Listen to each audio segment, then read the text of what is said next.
he was like, I think this should probably just be your answer for yourself that you should sit the season out.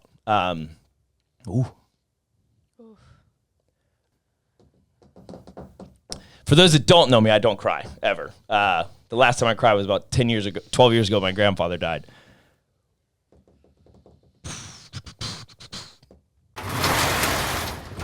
Other podcast. Well, we're wearing the same clothes. Well, it wasn't a podcast. So if you were here break and you haven't seen, we posted Alexis's full workout of 23.3, where she absolutely demolished and then we thought, hey, let's do a podcast. For being sick, it was very impressive. What have you nerds been up to? Let's see. As you can tell with this beautiful equipment I got on myself. That's a cool accessory. Thank you. You know, I've thought about getting it tattooed on my body, but I don't think it's going to help. What have I been up to? Let's see. Post Wadapalooza, for those that don't know, I ended up hurting my hand somehow. I still don't know how that actually happened. You think it was at Wadapalooza, though? I mean, it had to be at Wadapalooza because I competed that whole weekend, and then the next morning I woke up and couldn't press out of the bed.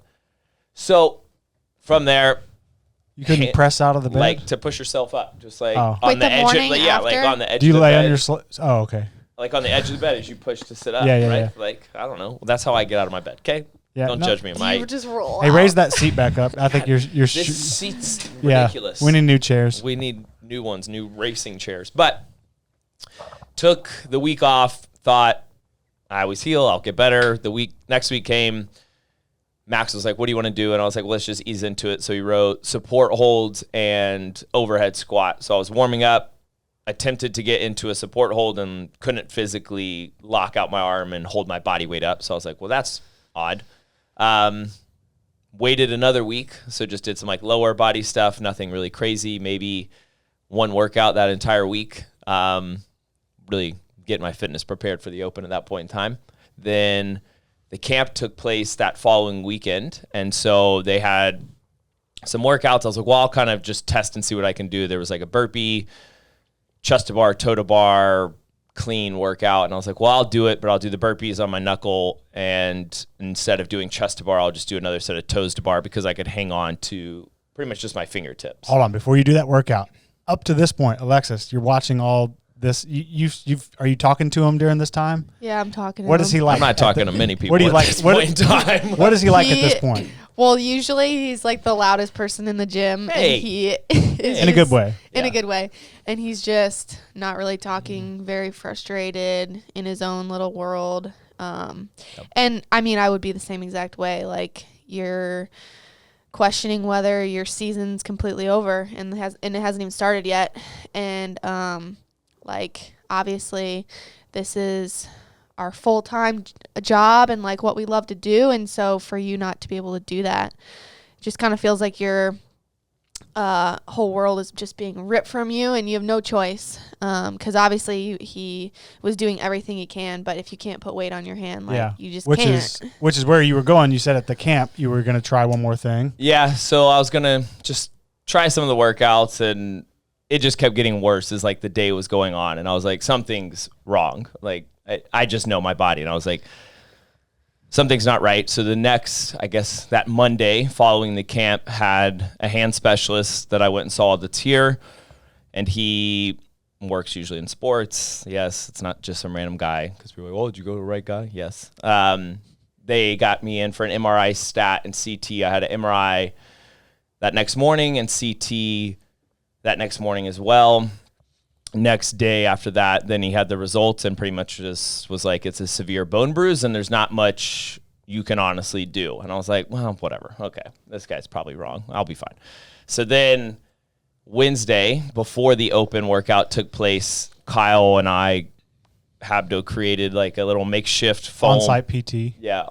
Makeshift foam pad for my hand, and then another one that was like a towel variation to see if there's like any way I could get by, just buy myself a few more weeks, that it would eventually just dwindle away, kind of like they always have.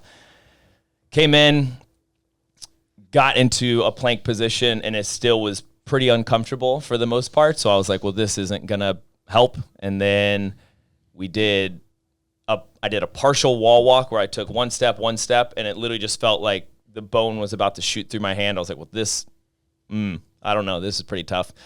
Then we tried to support hold, and I had a towel that was probably, I don't know, 3 inches thick, and I couldn't even hold myself up on the towel. So I was like,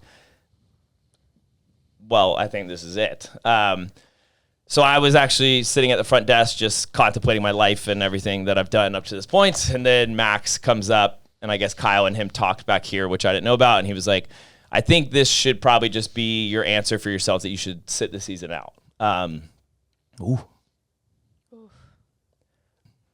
You know, for 12 years, I've done the same thing, and this has always been the goal, to be at the games and compete at the highest level. For those that don't know me, I don't cry, ever. The last time I cried was about 12 years ago, my grandfather died.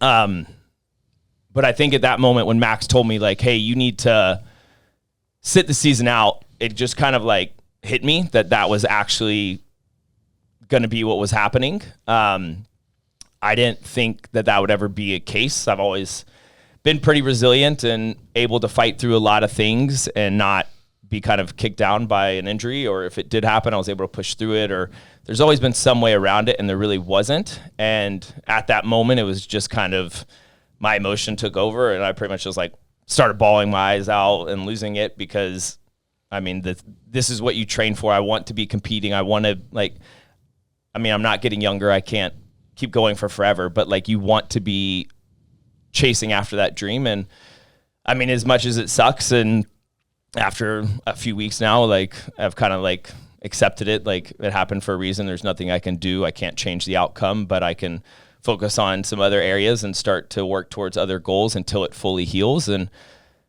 yeah, I mean, it sucks, you know, at the end of the day. Like, I'd love to be training with Alexis and everybody here on site and having fun. And right now that's just not really the case, and I have to allow this to heal, and there's really nothing else they can do. Looking at a bone stimulator is about the only thing I can do currently, unless in 14 weeks I can get it surgically removed. But other than that, right now it's just a waiting game. So there was about 3 weeks of kind of depressed, not wanting to be in here, especially during the Open, because it was the first week of the Open. I still own an affiliate, so I'm still trying to get people excited, where in the back of my head, pretty bad, because I don't want to be here. Yeah. For the most part. Like, I know you want to be there for your peeps.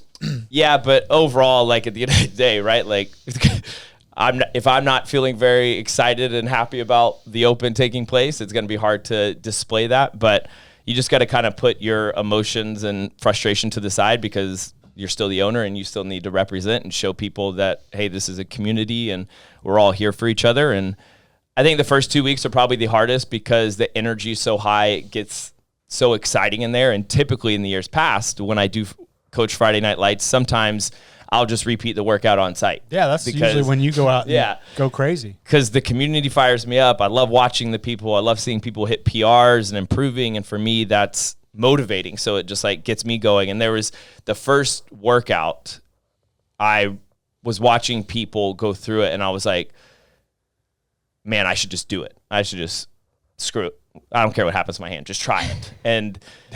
And I was like, you can't. Like, there's no physically possible way. Like, there's no way you can even like fight yourself through this one. Like, it happens. So yeah, after the first week, then I felt like I kind of calmed down and accepted, like, once Monday came and it was 8:00, like, I knew it, like, my season was essentially over from that point. And well, Alexis, for your side, what's it been like not having, you know, last year y'all were attached? We were training partners. Yeah. It sucks because he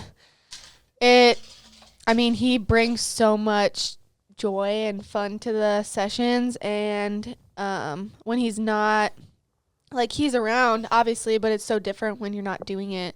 So it's nice having him here and the support, but it's not the same as last year. It definitely feels different.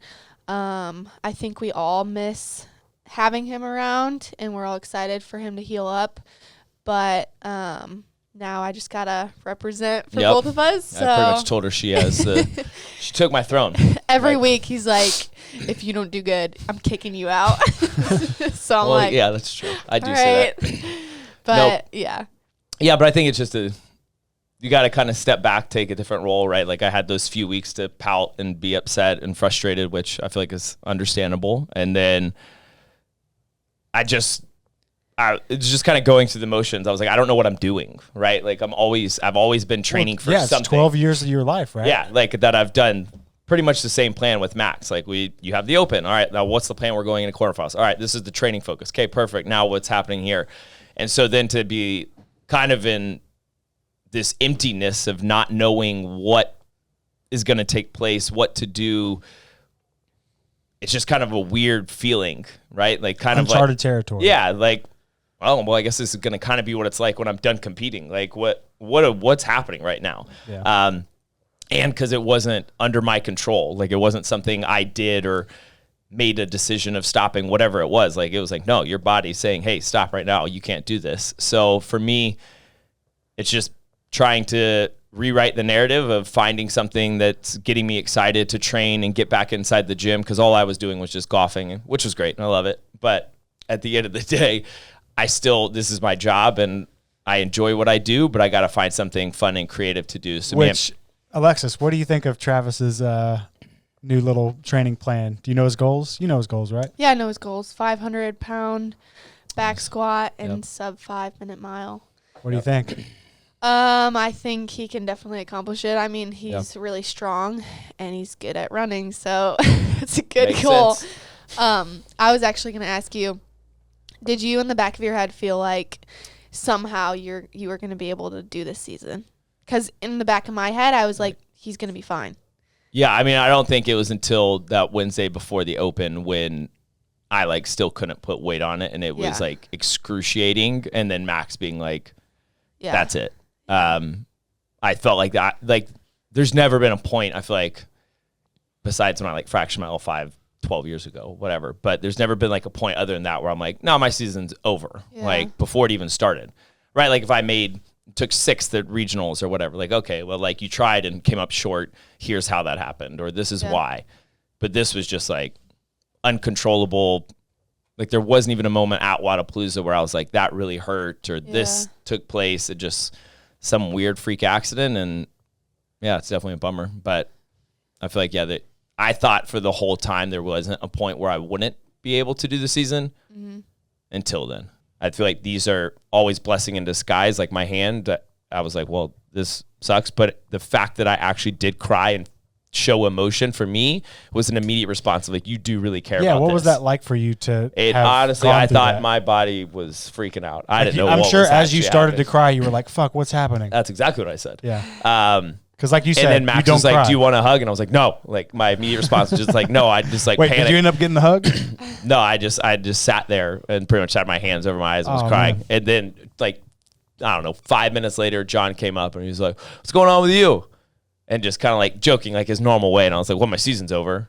And then it just like hit me again. Oh shit. And then he just kind of, you could tell was upset and then like grabbed onto me and stuff. But like it's a sucky feeling because like that's not something I feel like I get taken over with easily. And the fact that it did to me though showed like you do care about this. You do want to pursue this. Because if not, and you didn't show emotion and you didn't care, then it would have been like, all right, I think it's my time to step back. But the fact that wasn't the case. So the Open is over, and many of you are asking, now what? If you made the top 10%, congratulations, you've earned it.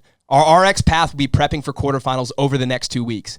We will provide you with a comprehensive peaking structure along with detailed warm-ups, pacing plans, and tip videos for each of the quarterfinal workouts. And this will only be delivered to our TDT Compete athletes. This will not be public-facing. For those who did not qualify inside of the top 10%, our intermediate path will start a 3-week base building program that will help you build the foundation for your offseason, where we work on strength and gymnastics development protocols so you can reach your goal of making the top 10% next year. Masters athletes, we have 4 weeks before the age group quarterfinal, which means we are in full swing prepping you for your biggest competition of the year.